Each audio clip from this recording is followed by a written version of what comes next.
نحمده ونستعينه ونستغفره ونعوذ بالله من شرور أنفسنا ومن سيئات أعمالنا من يهده الله فلا مضل له ومن يضلل فلا هادي له وأشهد أن لا إله إلا الله وحده لا شريك له وأشهد أن محمدا عبده ورسوله صلى الله تعالى عليه وعلى آله وصحبه وسلم تسليما كثيرا أما بعد।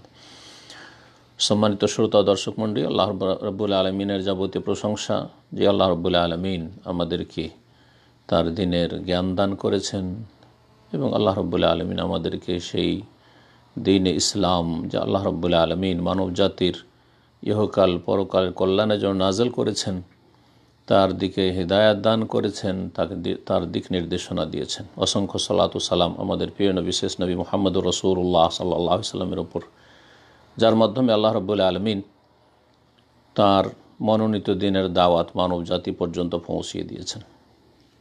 আমাদের ধারাবাহিক আলোচনা প্রতি বৃহস্পতিবারে এশার সালাতের পরে প্রশ্ন উত্তর পর্ব। আজকে ভূমিকা ছাড়াই প্রশ্ন উত্তর শুরু করছি। আল্লাহ রাব্বুল আলামিন যেন আমাদেরকে সঠিক কথা বলার তৌফিক দান করেন এবং সঠিক কথা মেনে নেওয়ার তৌফিক দান করেন, আর ভুল ভ্রান্তি অনিচ্ছাকৃত হয়ে আল্লাহ যেন মাফ করে দেন এবং সংশোধনের তৌফিক দান করেন। যারা শুনবেন তাদেরকে আল্লাহ রাব্বুল আলামিন যেন উপকৃত করেন। প্রশ্ন আমাদের কাছে অনেকগুলি রয়েছে, তবে 20টি প্রশ্ন আমরা আজকে হাতে নিয়েছি। ইনশাআল্লাহ তাআলা এগুলির সংক্ষেপ উত্তর দেওয়ার চেষ্টা করব। প্রথম প্রশ্ন করেছেন এক ভাই, বলছেন সালামের পরে যে জুমার দিনে সূরা কাহফের কত আয়াত পড়তে হবে। জুমার দিনে সূরা কাহফ সম্পর্কে যে হাদিস রয়েছে তাতে কত আয়াতের কথা নেই, সূরাতুল কাহফ পুরো সূরার কথাই রয়েছে। সুতরাং জুমার দিনে সেই ফজিলত যদি হাসিল করতে চান তাহলে সূরা কাহফ পুরোটাই পড়বেন। আল্লাহ রাব্বুল আলামিন যেন ফরজের হেফাজতের পরে সুন্নত, মুস্তাহাব, নফল ইবাদত বন্দেগীর বেশি বেশি তৌফিক দান করেন। দ্বিতীয় প্রশ্ন করেছেন সম্মানিত শেখ, আমার একটি প্রশ্ন, 4 রাকাত সালাতে প্রথম তাশাহুদে দুরূদ পড়তে হবে কি? 4 রাকাত সালাত যেগুলি, যেমন যোহর, আসর, এশা, এই সব 4 রাকাত সালাত। 4 রাকাত বিশিষ্ট সালাতে দুটো তাশাহুদ রয়েছে, বা 3 রাকাত বিশিষ্ট সালাতও বলা যেতে পারে, যেমন মাগরিবে প্রথম তাশাহুদ, দ্বিতীয় তাশাহুদ রয়েছে। যেই সালাতে 2 তাশাহুদ রয়েছে তাতে বলছেন প্রথম তাশাহুদে দুরূদ পড়তে হবে কি? এই বিষয়ে ফুকাহায়ে কেরামদের ইখতিলাফ রয়েছে, দুটো মত রয়েছে। অধিকাংশ আইম্মায়ে কেরামদের নিকট প্রথম তাশাহুদে শুধু আত্তাহিয়াত পড়বেন। নবী সাল্লাল্লাহু আলাইহি ওয়াসাল্লামের উপর সালাত সালাম পেশ করা শরীয়ত সম্মত নয় বা মুস্তাহাব নয়। তবে বেশ কিছু গবেষক আইম্মায়ে কেরামগণ বলেছেন যে প্রথম তাশাহুদেও আত্তাহিয়াতের সাথে সালাত আলা নবী সাল্লাল্লাহু আলাইহি ওয়াসাল্লাম বা দুরুদে ইব্রাহিমি পড়া সুন্নত, মুস্তাহাব। তাদের মধ্যে বিশেষ করে উল্লেখযোগ্য হচ্ছেন শেখ ইমাম ইবনে বাজ রহমতুল্লাহ আলাইহ। তিনি তার কিতাবাদিতে এ বিষয়ে স্পষ্ট করেছেন যে 2 তাশাহুদেই আত্তাহিয়াতের সাথে দরুদ পড়তে হবে, দরুদ ইব্রাহিমি। কারণ আত্তাহিয়াত রয়েছে রাসূলুল্লাহ সাল্লাল্লাহু আলাইহি ওয়াসাল্লামের প্রতি সালাম পেশ করা, আসসালামু আলাইকা আইয়ুহান নবী ওয়া রাহমাতুল্লাহি ওয়া বারাকাতুহু। আর দরুদ ইব্রাহিমি তো রয়েছে আল্লাহুম্মা সাল্লি আলা মুহাম্মদ, আল্লাহুম্মা বারিক আলা মুহাম্মদ। জি, আল্লাহ রাব্বুল কোরআনে কারিমে দুটো বিষয় নির্দেশ দিয়েছেন। ইন্নাল্লাহা ওয়া মালাইকাতাহু ইউসাল্লুনা আলান নবী ইয়া আইয়ুহাল্লাযীনা আমানু সাল্লু আলাইহি ওয়া সাল্লিমু তাসলিমা। হে মুমিনগণ, তোমরা রাসূলুল্লাহ সাল্লাল্লাহু আলাইহি সাল্লামের প্রতি সালাত পেশ করো এবং সালাম পেশ করো। সাহাবীরা জিজ্ঞাসা করেছেন রাসূলুল্লাহ সাল্লাল্লাহু আলাইহি সাল্লামকে যে আরাফনা কাইফা নুসাল্লি আলাইক, আমরা জানতে পারলাম বা শিখে নিয়েছি যে আপনার ওপর সালাত কেমন করে পেশ করব। ফাকাইফা নুসাল্লিম আলাইক, আপনার ওপর সালাম কি করে পেশ করব। তো রাসূলুল্লাহ সাল্লাল্লাহু আলাইহি ওয়াসাল্লাম আত্তাহিয়াত শিখিয়েছিলেন। তো এই যে হাদিস রয়েছে এখানে কোন কোন রিওয়ায়েতে রয়েছে ফি সলাতে না, আমাদের সলাতে, আমরা আমাদের সলাতে কেমন করে কেফা আরাফনা কেফা নুসাল্লি মালিক, সালাম তো শিখে নিয়েছি, আত্তাহিয়াত শিখিয়ে দিয়েছে রাসূলুল্লাহ সাল্লাল্লাহু আলাইহি ওয়াসাল্লাম, ফাকাইফা নুসাল্লি আলাইক, তাহলে কেমন করে আমরা সালাত পেশ করব, মানে দুরুদ যেটিকে বলা হয় ফার্সি ভাষায়, আর বাংলা উর্দুতে ফার্সির প্রভাব বেশি রয়েছে। সালাত অধিকাংশ মুসলিমেরা বুঝবেন না, সালাত এমনকি নামাজ সালাতকে বলছেন, আর সালাত আলান নবীকে দুরুদ বলছেন। তো এই জন্যই মানুষের সুবিধার্থে সালাত ইব্রাহিম বা দুরুদ ইব্রাহিমী বা দুরুদ বলছি বোঝানোর জন্য। বোঝার চেষ্টা করবেন যে সালাত আলান নবী সাল্লাল্লাহু আলাইহি সাল্লাম, আল্লাহুম্মা সাল্লি আলা মুহাম্মদ ইন্নাকা হামিদুম মাজিদ পর্যন্ত, আল্লাহ বারিক আলা মুহাম্মদ ইন্নাকা হামিদুম মাজিদ পর্যন্ত। ফাকাইফা নুসাল্লি আলাইহি ফি সালাতিনা, আমাদের সালাতে কেমন করে সালাত পেশ করব। তো বলেছেন কুলু, তোমরা বলো আল্লাহুম্মা সাল্লি আলা মুহাম্মদ ওয়া আলা আলি মুহাম্মদ। রাসূলুল্লাহ সাল্লাল্লাহু আলাইহি ওয়াসাল্লাম এখানে এই কথা বলেননি যে তোমরা সালাতের শেষ তাশাহুদে, দুই তাশাহুদ হলে শেষ তাশাহুদে আল্লাহুম্মা সাল্লি আলা মুহাম্মদ বলবে আর প্রথম তাশাহুদে বলবেন না, বরং আমভাবে বলে দিয়েছেন, নির্দিষ্ট করে বলেননি। যখন এই তফসিল বলেননি রাসূলুল্লাহ সাল্লাল্লাহু আলাইহি ওয়াসাল্লাম, তাহলে বোঝা গেল যে দুই তাশাহুদেই দুরুদ ইব্রাহিম বা সালাত ইব্রাহিম আল্লাহুম্মা সাল্লি আলা মুহাম্মদ পড়া সুন্নাত বা মুস্তাহাব। জি, এখন বাকি থাকলো যে দুরুদ ইব্রাহিম বা সালাত ইব্রাহিম আল্লাহুম্মা সাল্লি আলা মুহাম্মদ আল্লাহু বারিক আলা মুহাম্মদ পড়া সুন্নাত না ফরজ রুকন। সঠিক মতে এটিও ফরজ রুকন। জি, আর এই মতটি সৌদি আরবের সমস্ত উলামা ইকরামরা প্রাধান্য দিচ্ছেন। পক্ষান্তরে হানাফি মযহাবে দুরুদ পড়া তাদের কাছে ফরজ নয়। সালাতের ভিতরে কেউ যদি শুধু আত্তাহিয়াত পড়ার সমান মিকদারে তাশাহুদ বসে, তাতে তাদের সালাত হয়ে যায়।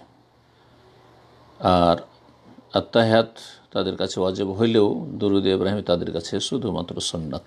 যাই হোক, অবগতির জন্য বললাম। আবার বলছি যে যদি কেউ পড়ে আল্লাহুম্মা সাল্লি আলা মুহাম্মদ আল্লাহু বারিক আলা মুহাম্মদ প্রথম তাশাহুদে, তাহলে সেটি সুন্নাত বা মুস্তাহাব, ভালো সময় পেলে, অথবা একাকী নামাজি হইলে বা ইমাম হইলে। আর যদি কেউ না পড়ে তো অসুবিধা নেই, অধিকাংশ আইম্মায়ে কেরামদের মত যেমনটা বললাম। 3 নম্বর প্রশ্ন বলছেন, সালাত পড়া অবস্থায় যদি দেখে জোঁকে রক্ত এবং রক্ত খেতে এবং রক্ত বের হচ্ছে, এই অবস্থায় কি সালাত ভঙ্গ হয়ে যাবে যদি তিনি ইমামও হন? সালাত অবস্থায় যদি শরীর থেকে রক্ত বেরোয়, দুই রাস্তার কোনো এক রাস্তা দিয়ে, পেশাবের রাস্তা দিয়ে অথবা পায়ুপথ দিয়ে যদি রক্ত বের হয়, তাহলে তাতে ওযু ভঙ্গ হয়ে যাবে, সে রক্ত বেরোক অথবা অন্য কিছু বেরোক।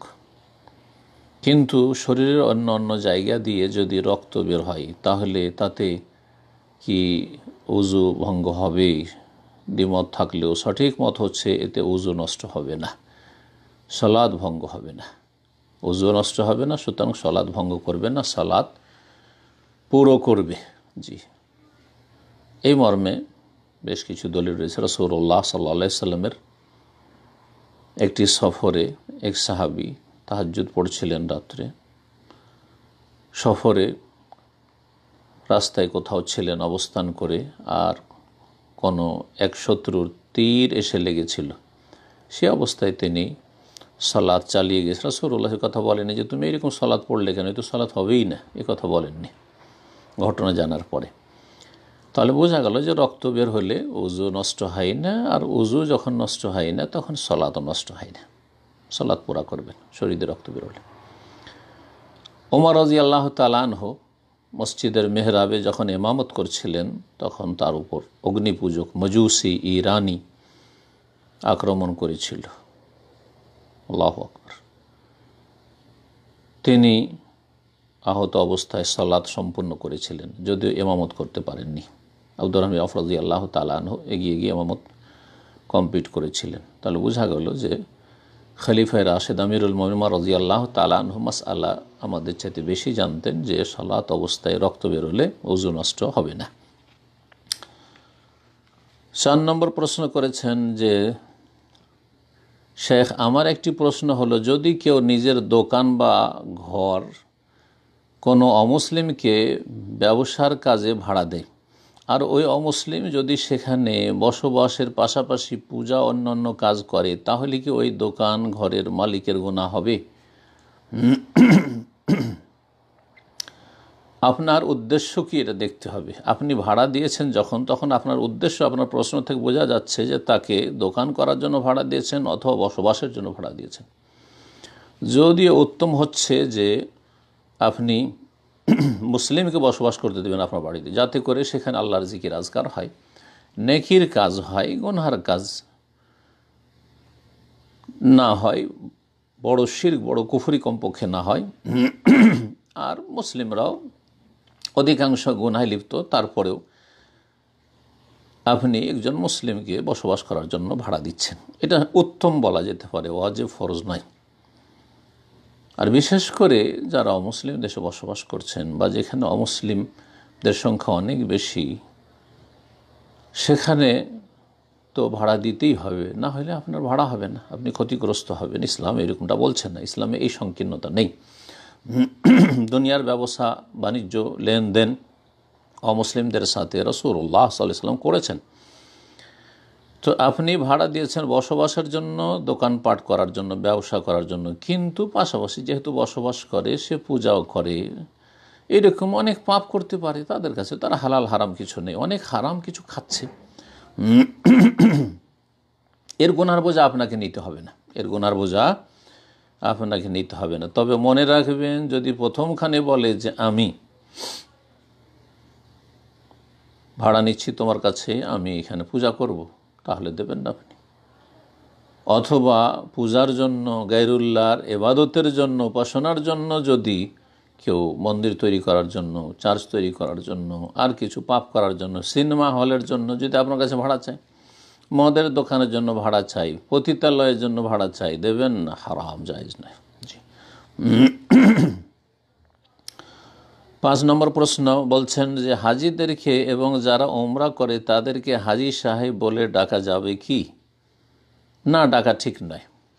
হাজি সাহেবদেরকে হাজি সাহেব বলা, হজ ইসলামের 5ম রুকন। হজ করার জন্য যদি আল হাজ অমুক সাহেব বা হাজি সাহেব, এমনকি আজকাল ওমরা করছে আর ওমরাকারীকেও হাজি বলছেন, এই প্রচলনটা মিশরে রয়েছে, হাজ আর হাজ্জা, আর ভারত উপমহাদেশে রয়েছে। আর মিশরের একটা বড় প্রভাব আছে ভারত, বাংলাদেশ, পাকিস্তানের মানুষদের ওপর। আরব দেশগুলিতে মিশর ছাড়া সাধারণত নেই, আরব, সৌদি আরব বা তার আশেপাশের কোনো দেশে এসব প্রচলন নেই। সুতরাং এটা বলা ঠিক নয়। ইসলামের 5ম রুকন বলছিলাম যে হজ করে যদি হাজি সাহেব বলা হয়, তো যেই ব্যক্তি জীবনে একবার হজ করেছে তাকে হাজি সাহেব বলছেন, তাহলে সে প্রতি বছর যে জাকাত দিচ্ছে, তো মোজাক্কি সাহেব বলছেন না কেন, বা জাকাত দাতা সাহেব বলছেন না কেন? যে ব্যক্তি প্রতি বছর রমজান মাসের সিয়াম পালন করছে, এছাড়াও কত সুন্নত নফল সিয়াম পালন করছে, রোজা রাখছে, তাকে ও রোজাদার সাহেব কেন বলছেন না আপনি? হ্যাঁ, সায়েম সাহেব কেন বলছেন না? 5 ওয়াক্ত সালাত পড়ছে একজন মুসল্লি, কেন বলছেন না হে মুসল্লি সাহেব? জি, বরং হে মুসল্লি বলে ডাকলে অনেকে এটাকে মানহানিকর মনে করবে, বেয়াদবি মনে করবে। তো সুতরাং এসব আসলে ঠিক নয়। হাজি বলে ডাকা, হজ করলে এসব ঠিক নয়। জি। আর হাজি বলে না ডাকলে অনেকে অসন্তুষ্ট। জি, অনেক জাহেল হাজিরা রয়েছে আমাদের দেশে, হজ করে যায়, আর তারপরে যদি হাজি সাহেব বলে না ডাকে তাতে অসন্তুষ্ট, তাতে অজ্ঞতা এগুলো। 6 নম্বর প্রশ্ন বলছেন যে আমরা জানি যে রাসূলুল্লাহ সাল্লাল্লাহু আলাইহি ওয়াসাল্লাম এক সফরে একটি মাত্র ওমরা করেছেন। জি, কিন্তু হজের সময় কিছু হাজিকে প্রথমে মক্কা নেওয়া হয়, সেখানে তারা একটি ওমরা করে, তারপর হাজিদেরকে মদিনা নেওয়া হয়, কিছুদিন মদিনা থাকার পর আবার মক্কাতে আনা হয় হজের জন্য। এই সময় যদি কোনো লোক মদিনা থেকে আবারও ওমরার এহরাম বেঁধে মক্কাতে এসে আবার ওমরা করা যাবে কি না? হ্যাঁ, যাবে। বরং আপনাকে এহরাম পরেই ঢুকতে হবে। এই মাসআলায় অনেকে ভুল করে। ভারত, বাংলাদেশ, পাকিস্তান থেকে অনেক হাজিরা আসে। আমি হজের আলোচনাগুলিতে কোনো এক সময় বা একাধিক সময় এই বিষয়ে আমি সতর্ক সাবধান করেছি, কারণ আমি অনেক হাজিদের কাছ থেকে জেনেছি তারা এই ভিড়ভাড়ের সময় ওমরা করাকে কষ্টকর মনে করে আর হজেরও এহরাম বাঁধে না, মিকাত ক্রস করে চলে যায়। অথচ মদিনাতে যখন যাচ্ছে জুলহুলাইফা বিয়ারে আলী যে মিকাত, মসজিদে নববী থেকে 10-12 কিলোমিটার দূরেই এখন শহরের ভিতরে পড়ে গেছে, সেখান দিয়ে ক্রস করে যাচ্ছে নিয়ত হজ অথবা উমরা বা হজ।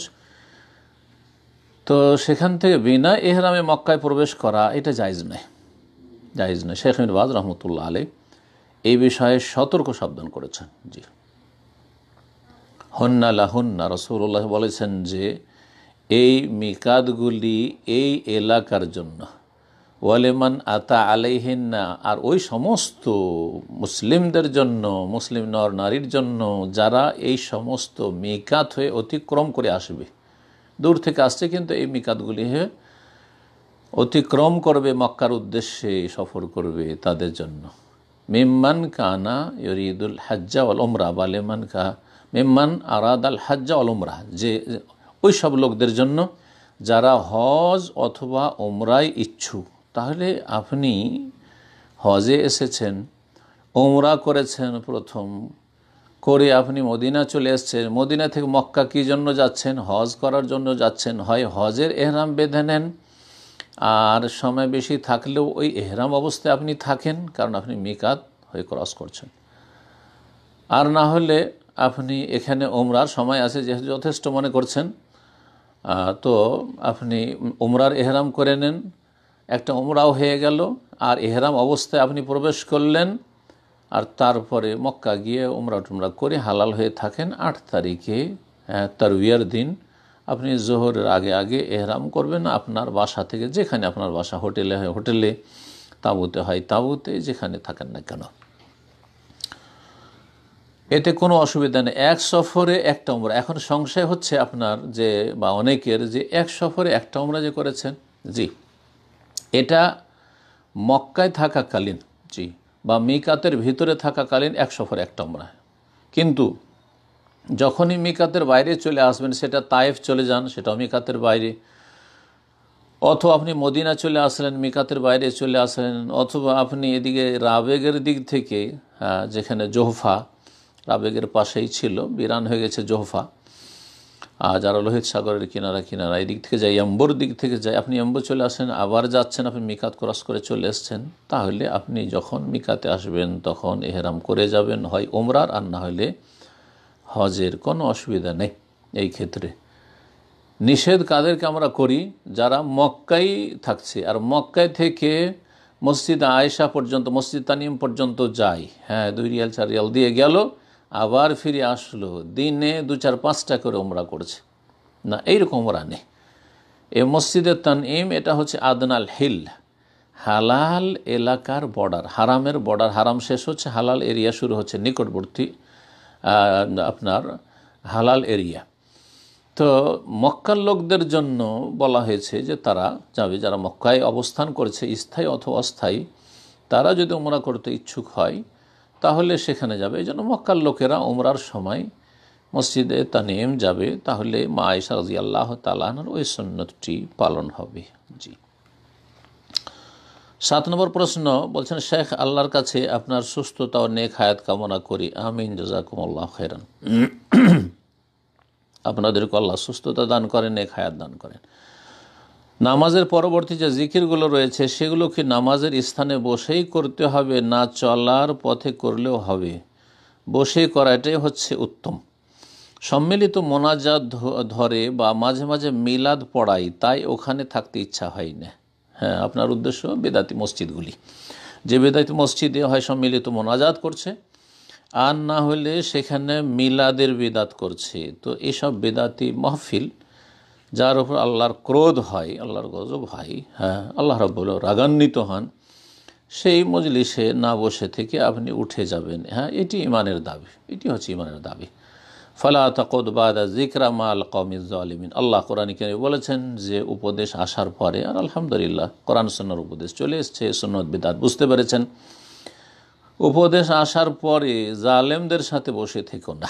জালেমদের বা যারা বিদআত করছে, অন্যায় কাজ করছে, পাপ করছে, তাদের হয় অন্যায়ের প্রতিবাদ করেন, তাদেরকে নসিহা করেন যদি সম্ভব হয়, আর যদি তা সম্ভব না হয় তাহলে সেখান থেকে কেটে পড়েন। এটা হচ্ছে শরীয়তের বিধান।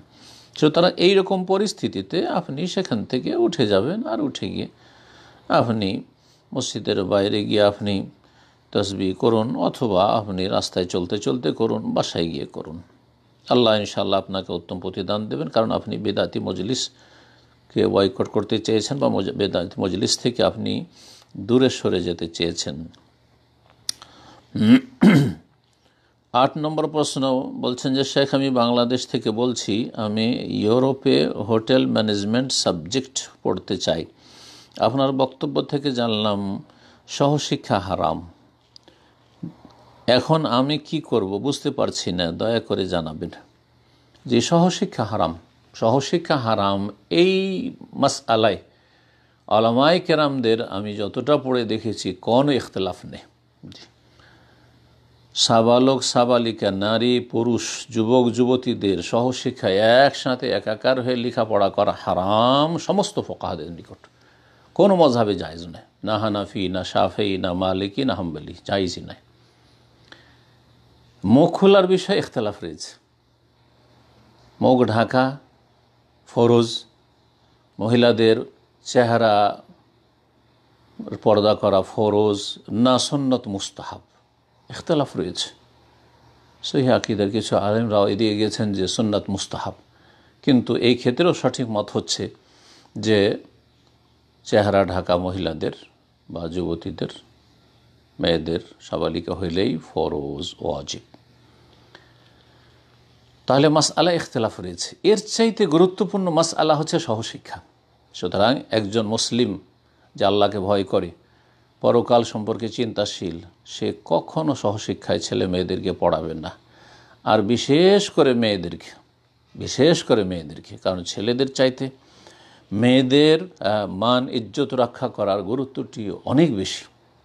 সবার জন্য ফরজ গুনাহ থেকে বেঁচে থাকা, কিন্তু পার্থক্য এই জন্য করলাম, এর মানে এই নয় যে ছেলেদের জন্য জায়েজ বলছি, কিন্তু যদি দেখেন যে নিরুপায়, হ্যাঁ উচ্চশিক্ষা নিতেই হবে ছেলেদের জন্য, আর কোনো পরিবেশ পাচ্ছেন না আপনি, ইসলামিক পরিবেশ পাচ্ছেন না, মুসলিম দেশে পাওয়া যায় না তো অমুসলিম দেশে কোথায় পাবেন আপনি, এইরকম পরিস্থিতিতে ছেলেদের জন্য মেয়েদের তুলনায় হালকা হতে পারে। কেন হালকা হতে পারে?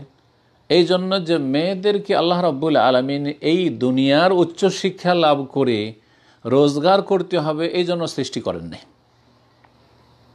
বরং তাদের ক্ষেত্র আল্লাহ ভাগ করে দিয়ে বলছেন ওয়াকারনা ফি বুয়ুতিকুন্না, তোমরা তোমাদের বাড়িতে অবস্থান করো, মেয়েদের ডিউটি হচ্ছে বাড়িতে। তো বাড়িতে কাজ করার জন্য আপনার এই বড় বড় ডিগ্রি নিতে হবে, আর ডিগ্রি নিতে নিতে বয়স এমন হয়ে গেল যে আর যুবকদের ছেলেদের চাহিদাই থাকলো না বিয়ের। 25 বছর বয়স হয়ে গেছে, এখন বিয়ে করতে চায় না। ভালো ভালো ছেলেরা 18 থেকে 20-22-এর মধ্যে খুব ধর্ণা দিচ্ছিল, ঘোরাঘুরি করছিল, দিলেন না পড়াবো করতে করতে আপনার 12টা বেজে গেল। এখন কত লোক যে আফসোস করছেন, আর কত দিনী বোনেরা বা মেয়েরা আমাদের যে কত আক্ষেপ করছেন। আজকে আল্লাহ রাব্বুল আলামিন আমাদের হেফাজত করেন।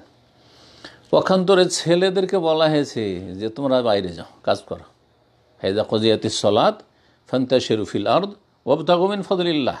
সালাত হয়ে গেছে, মসজিদে বসে থাকিও না। বাড়িতে বসে থাকার জন্য পুরুষদেরকে সৃষ্টি করেনি আল্লাহ রাব্বুল আলামিন, বাইরের জন্য যাও। জি, আর রিজালু কাওয়ামুনা আলান নিসা বিমা ফাদ্দালাল্লাহু বা'দাহুম আলা বা'দ ওয়া বিমা আনফাকু, যেহেতু পুরুষদেরকে খরচ করতে হবে, তাহলে খরচ বাইরে থেকে ইনকাম করে নিয়ে আসতে হবে, ইনকাম করলে যোগ্যতা লাভ করতে হবে, উচ্চশিক্ষা লাভ করতে গিয়ে দেখা যাচ্ছে যে সহশিক্ষা ছাড়া কোনো রকমের শিক্ষা প্রতিষ্ঠান পাচ্ছেন না, ইউনিভার্সিটি পাচ্ছেন না।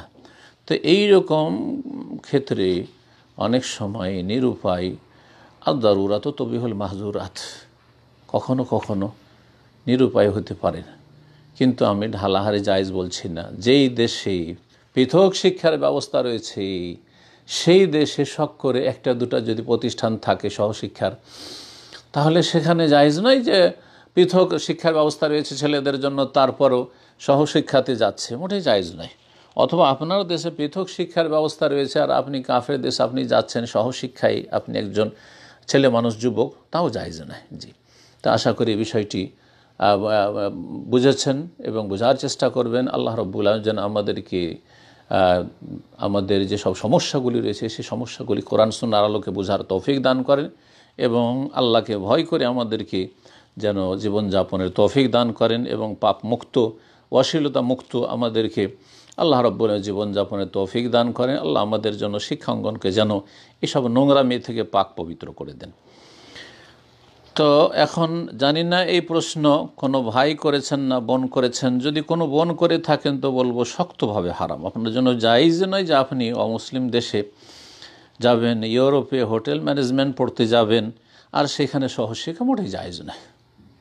বড় দুঃখের বিষয়, অনেককে দেখি সৌদি আরব এখানে পরিবার নিয়ে থাকে, আমাদের ভারত বাংলাদেশ পাকিস্তানের, হাউজুবিল্লাহ, এখান থেকে মেয়েকে একা সুদূর কোথায় কানাডায় আমেরিকায় আর কোথায় ইউরোপে কোথায় অস্ট্রেলিয়ায় লেখাপড়ার জন্য পাঠিয়ে দিয়েছে। ইন্না লিল্লাহি ওয়া ইন্না ইলাইহি রাজিউন। আল্লাহকে ভয় করুন, আল্লাহকে ভয় করুন, ফেঁসে যাবেন, জাহান্নামে যেতে হবে। জি, যত পাপ করবে আপনার ছেলে মেয়েরা সে সমস্ত পাপের বোঝা নিতে হবে। বিশেষ করে মেয়েদের ক্ষেত্রে আবার বলবো যে বাবা মা সজাগ থাকুন, সতর্ক থাকুন। জি,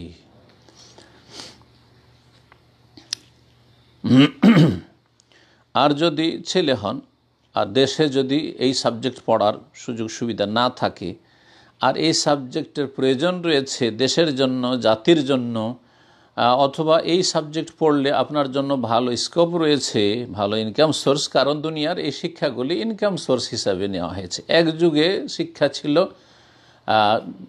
আদব কায়দা শেখার জন্য, এলম সুক্ত কেন ইসলাম যেটা শিখিয়েছে, আর সেটাই ছিল দীর্ঘ যুগ ধরে মানব জাতির মাঝে।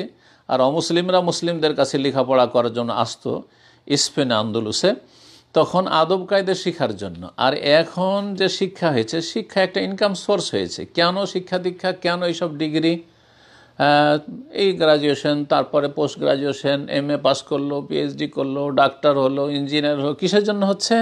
Income source. কোনটাতে বেশি ইনকাম রয়েছে? আদব কায়দার কিছুই শিখা নেই। জি হ্যাঁ, আখলাক চরিত্রের কিছুই শিখা নেই। জি, আল্লাহ রাব্বুল আলামিন যেন আমাদের শিক্ষাকে সঠিক কাজে লাগাবার তৌফিক দান করেন এবং শিক্ষা ব্যবস্থাকে আল্লাহ যেন আমাদের ইসলামী বানিয়ে দেন মুসলিমদের জন্য। 9 নম্বর প্রশ্ন করেছেন, আসসালামু আলাইকুম শেখ। ওয়ালাইকুম আসসালাম রহমতুল্লাহ। আমার প্রশ্ন, বিবাহিত মেয়ে সন্তান সহ বিয়ে করেছি, সেই সন্তানের লালন পালনের দায়িত্ব কি আমার? জি, আপনি, অর্থাৎ আপনার কথা খানিকটা অস্পষ্ট, আমি স্পষ্ট করি যে আপনি এমন একজন মেয়েকে বিয়ে করেছেন যার সন্তান আছে আগের স্বামী থেকে। এখন ওকে বিয়ে করেছেন, এখন যে ওর আগের ঘরের বা আগের স্বামীর থেকে যে সন্তানগুলি রয়েছে সেই সন্তানদের লালন পালনের দায়িত্ব কি আপনার? তাদের ভরণ পোষণের দায়িত্ব আপনার নয়।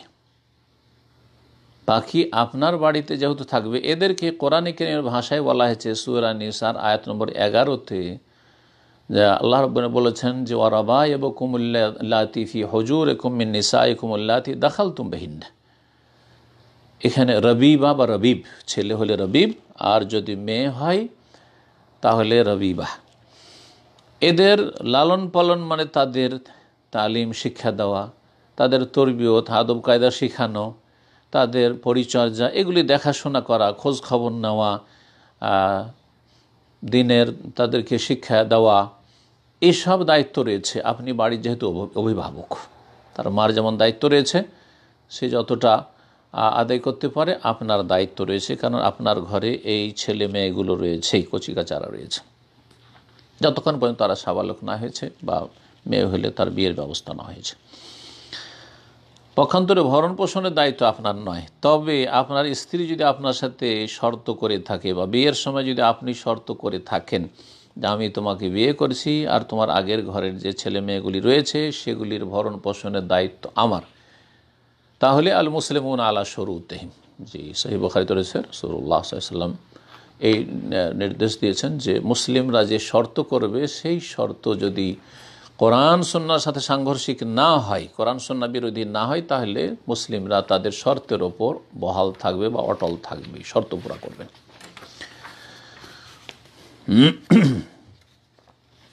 10 নম্বর প্রশ্ন বলছেন ভাই যে কোনো ব্যাংকে চাকরি করা যাবে কি?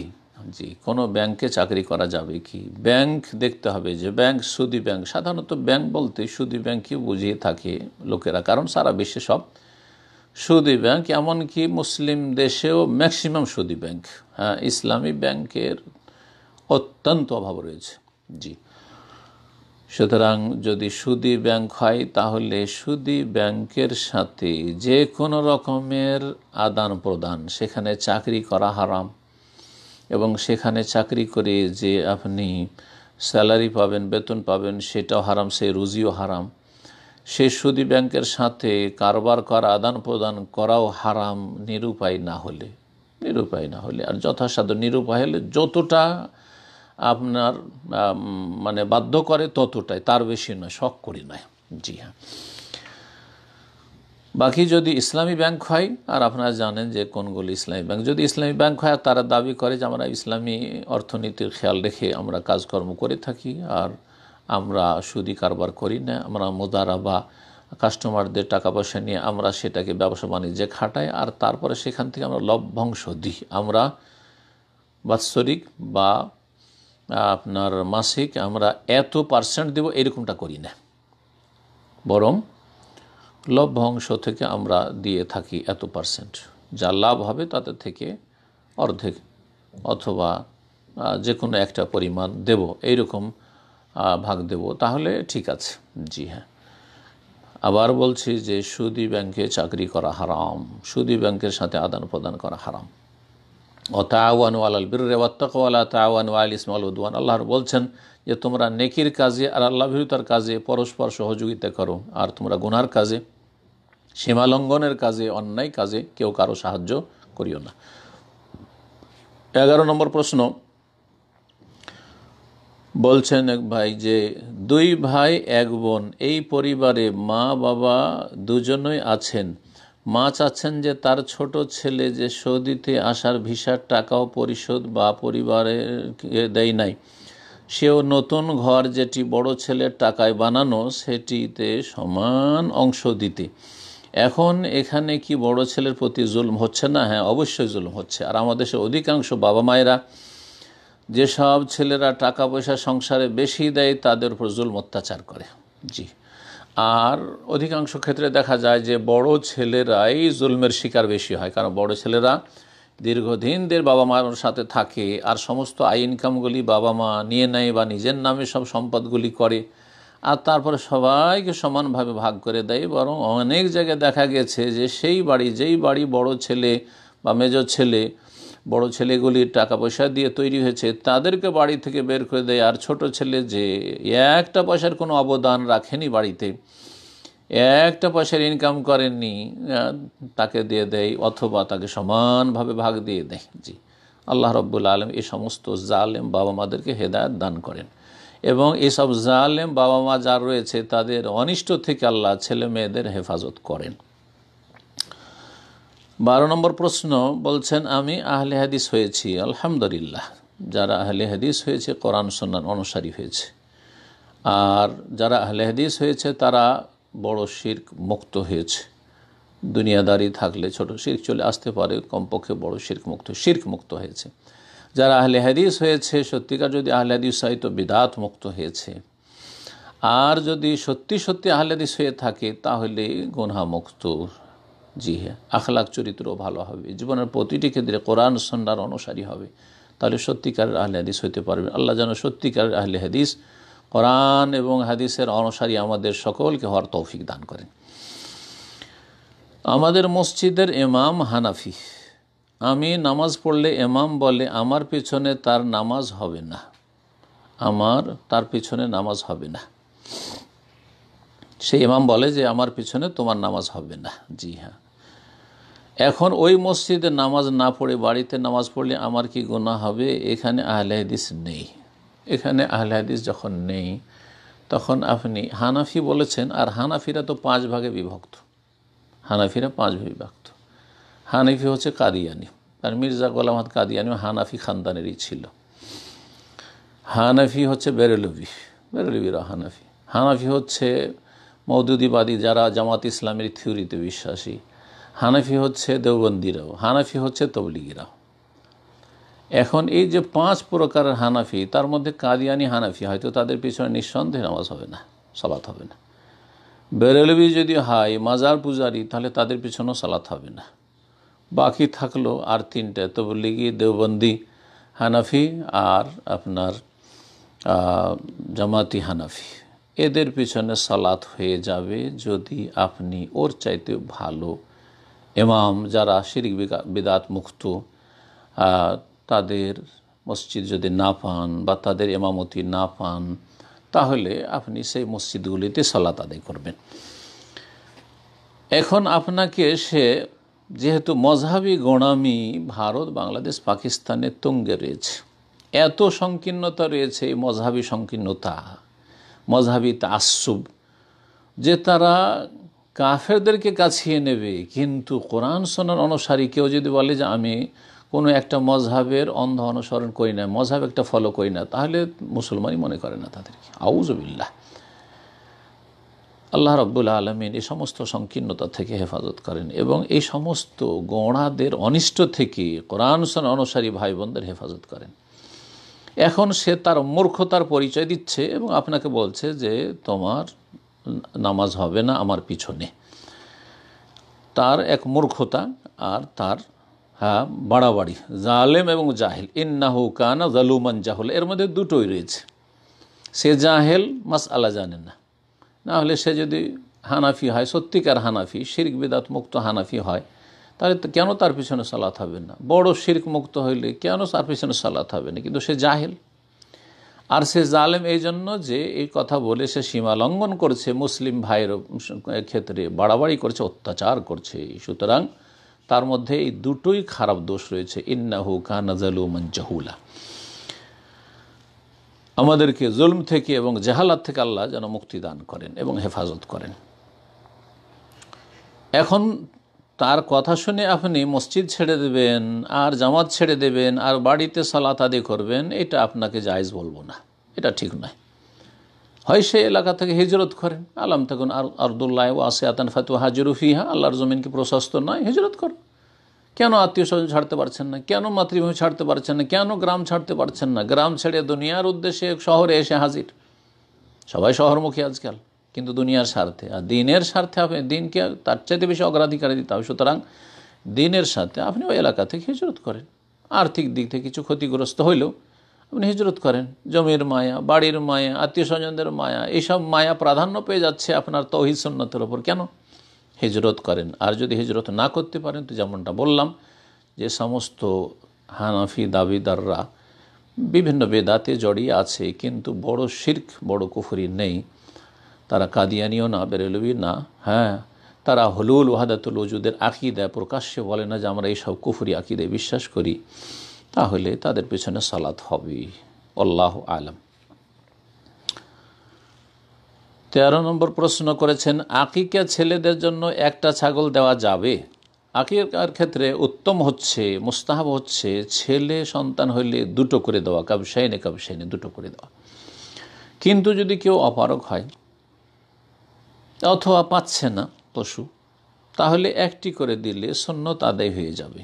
এই মর্মে আব্দুল্লাহ বিন আব্বাস রাদিয়াল্লাহু তাআলা আনহুমা, প্রখ্যাত সাহাবী, থেকে বর্ণিত হাদিস রয়েছে সুনানে আবু দাউদে এবং হাদিসটি সহিহ, যে আক্কা রাসূলুল্লাহ আনিল হাসানে ওয়াল হুসাইনে রাদিয়াল্লাহু তাআলা আনহুমা কাবশান রাসূলুল্লাহ সাল্লাল্লাহু আলাইহি ওয়াসাল্লাম হাসান হুসেনের পক্ষ থেকে একটা একটা করে দুম্বা আকিকা করেছেন। সুতরাং জায়েজ, ইনশাআল্লাহ তাআলা তাতে আপনার সুন্নতে মুআক্কাদা আদায় হয়ে যাবে। 2টো করে দিতে পারলে আরও ভালো। 14 নম্বর প্রশ্ন বলছেন, আসসালামু আলাইকুম। ওয়ালাইকুম আসসালাম রহমতুল্লাহ। আমি শাহাদাত হোসেন UAE থেকে, মানে আরব আমিরাত থেকে। আমি বাকালাতে ডেলিভারি এর কাজ করি। অনেক সময় রাস্তায় 1, 5, 10 টাকা পাওয়া যায়। সেই টাকা কি আমার খাওয়া হালাল হবে, বা বাকালাতে দান বক্স থাকে সেই দান বক্সে দিতে পারি? রাস্তা ডেলিভারির কাজ করেন, রাস্তাতে 1 টাকা, 5 টাকা, 10 টাকা কখনো পড়ে থাকে, পেয়ে যান, অল্প পয়সা। সুতরাং এর জন্য ওই হাদিস ফিট হবে না যে আররেফ হাসানাতের 1 বছর ধরে ঘোষণা করো, 1টা টাকার জন্য বা 5টা দিরহামের জন্য, 10টা দিরহামের জন্য না।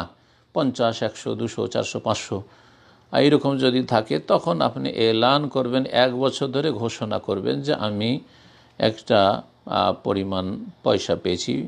যদি কারো থাকে তাহলে পরিমাণটা বলে নিয়ে যাবেন। যে এলাকা পেয়েছেন সেই এলাকায় 1 বছর ঘোষণা করতে হবে। কিন্তু অল্প স্বল্প যদি হয়, অথবা এমন কিছু হয় যেটা নষ্ট হয়ে যাবে, খাবার দাবার সেটা পচে সরে যাবে, তাহলে সেটার কি করে ঘোষণা করবেন? তাহলে খেয়ে ফেলবেন।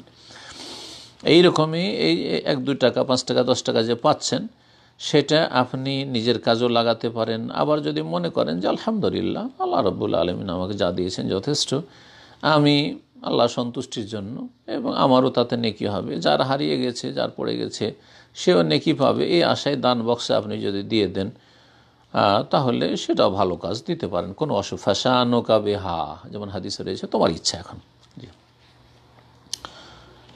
15 নম্বর প্রশ্ন বলছেন, আসসালামু আলাইকুম শেখ। ওয়ালাইকুম আসসালাম রহমতুল্লাহ। আমি 8ম শ্রেণীতে পড়ি। মাশাআল্লাহ, আল্লাহ তৌফিক দান করেন।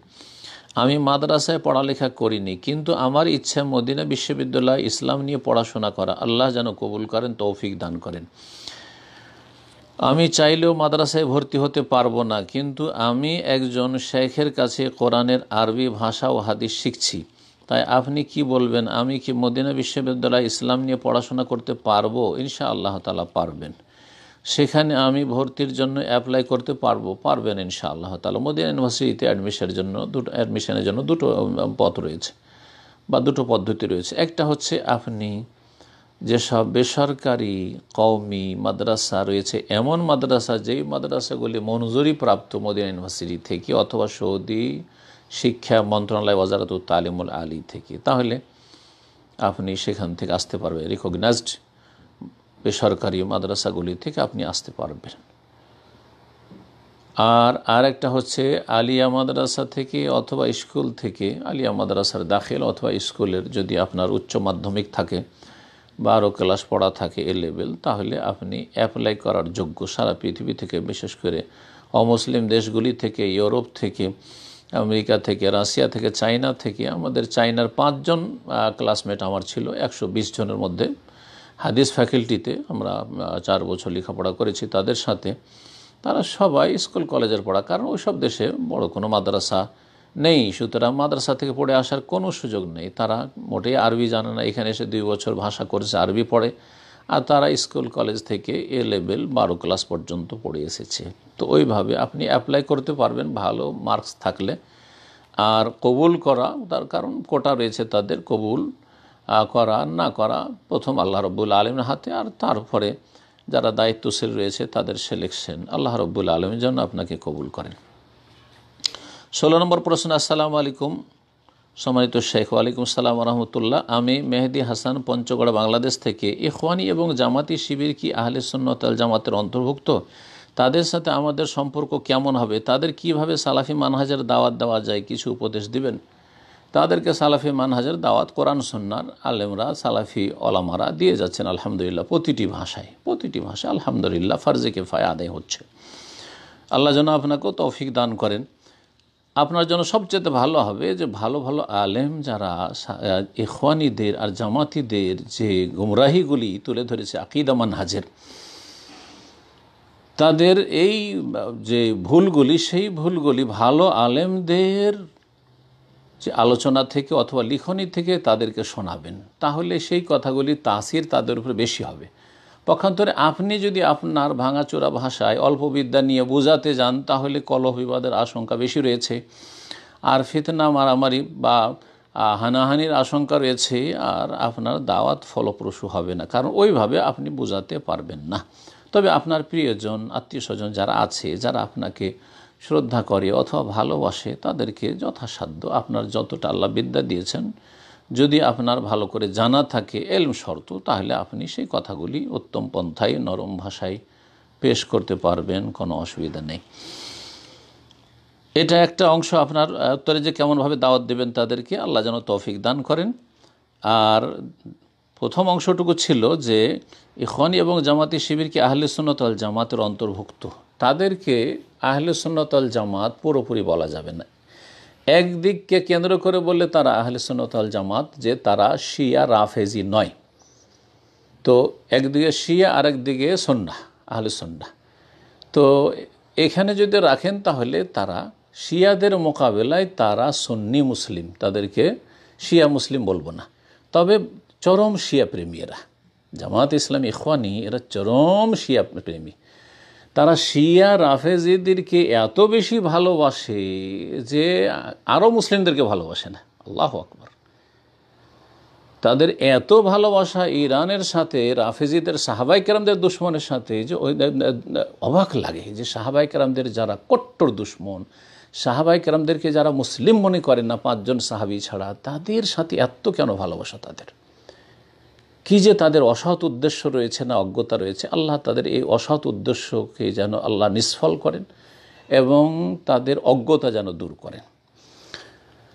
বাকি কথা হলো, যদি অন্যদিকে আমরা লক্ষ্য করি যে তারা ভুল মানহাজের, তাদের মানহাজ হচ্ছে এক তো শিয়া প্রেমী মানহাজ, আর একটি হচ্ছে তাদের মানহাজ হচ্ছে খারিজি মানহাজ, চরমপন্থা। খারিজিদের পৃষ্ঠপোষকেরা এদের বই পুস্তক পড়ে আর এদের ভ্রান্ত ইসলামের ব্যাখ্যার থিওরি নিয়ে আজকাল চরমপন্থী খারিজি জঙ্গি তৈরি হয়েছে। জি, আর হচ্ছে নব্য খারিজি তৈরি হয়েছে এদের ইসলাম চর্চা করে। এরা যেই ইসলামকে ইসলাম বুঝে সে ভুল ইসলাম চর্চা করে আজকাল নব্য খারিজিগুলো তৈরি হচ্ছে আর হয়েছে। তো এই দিক থেকে এরা আহলে বিদাত, এরা আহলে সুন্নাত ওয়াল জামাত নয়, এরা আহলে সুন্নাত ওয়াল জামাত নয়। এছাড়া এদের তাওহীদুল আসমা সিফাত সম্পর্কে কোনো জ্ঞান নেই, বরং এরা আশআরি মাতুরিদি মতবাদে বিশ্বাসী। তো এদিক থেকেও তারা আহলে বিদাত। তো আশা করি বিষয়টি বুঝতে পেরেছেন এবং আল্লাহ রাব্বুল আলামিন আমাদেরকে আবেগী না হয়ে বিবেকী হওয়ার তৌফিক দান করেন এবং বিশেষ করে আমার এই কথাগুলি যে সব এই জামাত শিবির আর ইখওয়ানি যারা শুনবে, আল্লাহ তাদেরকে যেন হেদায়েত নসিব করেন এবং তাদেরকে চরমপন্থা ত্যাগ করে এবং শিয়াদের এই অবৈধ ভালোবাসা ত্যাগ করে কোরআন সুন্নাহর অনুসারীদেরকে ভালোবাসার এবং তাদের দলে শামিল হওয়ার তৌফিক দান করেন। 17 নম্বর প্রশ্ন বলছেন, আসসালামু আলাইকুম শাইখ। ওয়ালাইকুম আসসালাম ওয়া রাহমাতুল্লাহ। ফরজ নামাজের পর 33 বার করে সুবহানাল্লাহ, 33 বার আলহামদুলিল্লাহ, 33 বার আল্লাহু আকবার পড়লে তার আমল নামায় একটা হজ, উমরা, দান, শাহাদাতের সওয়াব লেখা হবে। সহিহ আল বুখারী হাদিস। এইভাবে হাদিসটা নেই যেভাবে আপনি বলছেন, যে মনে হচ্ছে যে হাদিসে এই ভাষাগুলি রয়েছে যে কেউ যদি 33 বার সুবহানাল্লাহ, আলহামদুলিল্লাহ, আল্লাহু আকবার বলে তাহলে হজের সওয়াব, উমরার সওয়াব, দানের সওয়াব আর শাহাদাত মানে আল্লাহর রাস্তায় শহীদ হওয়ার সওয়াব পাওয়া যাবে। এই ভাষায় হাদিস নেই, কথাটি জাল হয়ে যাবে।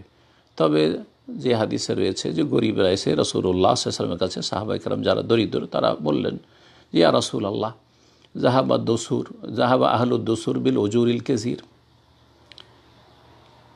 যারা বিত্তবান, যারা ধনী মানুষ তারা তো অজস্র নেকি নিয়ে চলে গেল, আর আমরা তো কিছুই করতে পারলাম না। ইউসাল্লুনা কামা নুসাল্লি, আমাদের মতো তারা সালাত আদি করছে, ওয়ায়াসুমুনা কামা নাসুম, আর তারা তাদের যে ধন সম্পদ রয়েছে তা দিয়ে তারা সাদকা করছে, আমরা তো সাদকা করতে পারি না। তো রাসূলুল্লাহ সাল্লাল্লাহু আলাইহি ওয়াসাল্লাম বললেন যে তোমাদেরকে এমন একটা কিছু বাতলে দেবো, সেটা যদি তোমরা পালন করো নিয়মিত, তাহলে তোমরা তুদরিকুনা মান সাবাকাকুম, তোমাদের থেকে এগিয়ে গেছে যে ধনী লোকেরা, তাদেরকে পেয়ে যাবে, তাদের সাথ ধরে নেবে। আর তাসবিকুনা মান বাদাকুম, তোমাদের পিছনে যারা আছে তাদের থেকে অনেক এগিয়ে যাবে। সেটা হচ্ছে যে সুবহানাল্লাহ 33 বার পড়বে, আলহামদুলিল্লাহ 33 বার পড়বে, আল্লাহু আকবার 33 বার পড়বে, আর তামামুল মিয়া 100 বার পুরা করবে, লা ইলাহা ইল্লাল্লাহু ওয়াহদাহু লা শারীকা লাহু, লাহুল মুলকু ওয়া লাহুল হামদু ওয়া হুয়া আলা কুল্লি শাইইন কাদির বলে। তো এখানে এতটা বোঝা যায় যে তোমরা গরিব মানুষ, সাদকা করতে পারছো না, হজ করতে পারছো না, উমরা করতে পারছো না। ওরা অন্য হাদিসে এটাও রয়েছে সাদকার সাথে যে ধনী লোকেরা হজ করতে পারে, উমরা করতে পারে, আমরা তো করতে পারি না। তো তারা যে তোমাদের থেকে এগিয়ে আছে, তুদের কোন মানসাবা কাকুম, যারা তোমাদের থেকে এগিয়ে আছে তাদেরকে পেয়ে যাবে, মানে তাদের সাথ ধরে নেবে। তাদের সাথ ধরে নেওয়া মানে তাহলে এই আমলটা করলে, এই তসবিহগুলি পাঠ করলে 33 করে হজ উমরা সব পাওয়া যাবে, এইভাবে বোঝা যায় হাদিস থেকে। কিন্তু আপনি যে ভাষায় বলেছেন মনে হচ্ছে সরাসরি এই ফজিলত না, এইভাবে নেই। আরেকটি হাদিস রয়েছে সহিহ মুসলিমে, যেই ব্যক্তি সুবহানাল্লাহ আলহামদুলিল্লাহ আল্লাহু আকবার 33 করবে, তাও গোফেরা লাহু খাতায়াহু, তার গুনাহগুলি ক্ষমা করে দেওয়া, মাফ করে দেওয়া হবে। ওয়াইন কানাত মিসলা জাবাদিল বাহরি, যদিও সাগরের ময়লা আবর্জনা আর ফেনা সমপরিমাণ হোক না কেন, অসংখ্য গুনাহ হোক না কেন, মাফ করে দেওয়া হবে। সাগিরা গুনাহ মাফ করা, কবিরার জন্য তার সাথে তওবা শর্ত রয়েছে। এখন আসল প্রশ্ন আপনার বাকি রয়েছে, তবে আমাদের দেশে ফরজ নামাজের পর না পড়ে সুন্নত পড়ে, মানে এই তসবিহগুলি অনেকেই সুন্নত, সালাম ফেরার পরে পরে সুন্নত শুরু করে দেয়। ভুল তরিকা এটি হানাফিদের প্রচলিত তরিকা, এটি হাদিসের তরিকা নয়। সুন্নতের পর পড়ে, এতে করে কি ওই সওয়াবটা পাওয়া যাবে না? ক্ষেত্র শেষ হয়ে গেল। এগুলি হচ্ছে তসবিহ সুবহানাল্লাহ আলহামদুলিল্লাহ আল্লাহু আকবার, এটা হচ্ছে আজকার বাদা সলাতিল মাকতুবা, ফরজ সলাতের সাথে সংশ্লিষ্ট ফরজ সলাতের পরের জিকির আজকার। সুতরাং কেউ যদি সুন্নতের পরে এই জিকির আজকার পড়ে তাহলে সে সওয়াব পাবে না, বরং সুন্নতের খেলাফ কাজ করবে, বরং বিদআতে চলে যেতে পারে। আল্লাহ হেফাজত করেন। 18 নম্বর প্রশ্ন বলছে, সম্মানিত শেখ, আল্লাহ আপনাকে সুস্থ রাখুন, আমিন, এবং দীর্ঘ নেক হায়াত দান করুন, আমিন। জাযাকুমুল্লাহ খায়র। আল্লাহ রাব্বুল আপনাদেরকে উত্তম বিনিময় দান করুন, এবং আল্লাহ রাব্বুল আলামিনের কাছে দোয়া করে আল্লাহ যেন আপনাদেরকেও অনুরূপ দান করেন। আমার প্রশ্ন হলো, 4 রাকাত সালাত 1 বা 2 রাকাত কম পড়ে সালাম ফিরিয়ে সালাত শেষ করলে করণীয় কি? 4 রাকাত সালাত শুরু করেছেন, কিন্তু 1 বা 2 রাকাত কম পড়ে সালাম ফিরিয়ে দিয়েছেন, এখন করণীয় কি? আবার নতুন করে 4 রাকাত পড়তে হবে না 4 রাকাত পড়তে হবে না, নাকি বাকি রাকাত পড়ে সালাম ফেরানোর আগে সহজসিজদা দিলে হবে? জি, বাকি রাকাত পড়বেন যে ছুটে থেকে গেছে, আর তারপরে সহজসিজদা করে নেবেন, এতে আপনার সালাত ইনশাআল্লাহ তাআলা হয়ে যাবে। আর এটি হচ্ছে সুন্নতি তরিকা। 19 নম্বর প্রশ্ন, দোয়াতে দরুদ না পড়লে সেই দোয়া আসমান জমিনের মাঝে ঝুলে থাকে। জি, এই কথাটি কি সঠিক? এটি তিরমিজিতে হাদিস রয়েছে, এবং হাদিসটি কমপক্ষে হাসান ইনশাআল্লাহ, মারফু যেটি। আর ওমর রাদিয়াল্লাহু তাআলা আনহু থেকে যে মওকুফ রয়েছে তার বক্তব্য হিসাবে সেটা সহি, এবং রাসূলুল্লাহ সাল্লাল্লাহু আলাইহি সাল্লাম থেকে তিনি দলিল না জেনে নিজের পক্ষ থেকে এইরকম কথা বলতে পারেন না যে দোয়াতে দরুদ না পড়লে সেই দোয়া আসমান জমিনের মাঝে মওকুফুন বাইনাস সামাই ওয়াল আরদ, এইভাবে রয়েছে, আসমান জমিনের মাঝখানে সেটা স্থগিত থাকে বা ঝুলন্ত থাকে। জি, তো এখান থেকে উদ্দেশ্য হচ্ছে যে আপনি এখানে গুরুত্ব দেবেন নবী সাল্লাল্লাহু আলাইহি ওয়াসাল্লামের সালামের, নবী সাল্লাল্লাহু আলাইহি সাল্লাতের ফজিলত এবং গুরুত্ব বোঝানো হয়েছে, এবং নিজের জন্য দোয়া করবেন। আপনি আপনার নবীকে, আমার নবীকে আপনার চাইতে আমার চাইতে বেশি ভালো, সারা দুনিয়া সব কিছু চাইতে বেশি ভালোবাসেন, এর প্রমাণ হচ্ছে যে আপনি নিজের জন্য দোয়ার আগে তার জন্য দোয়া করবেন।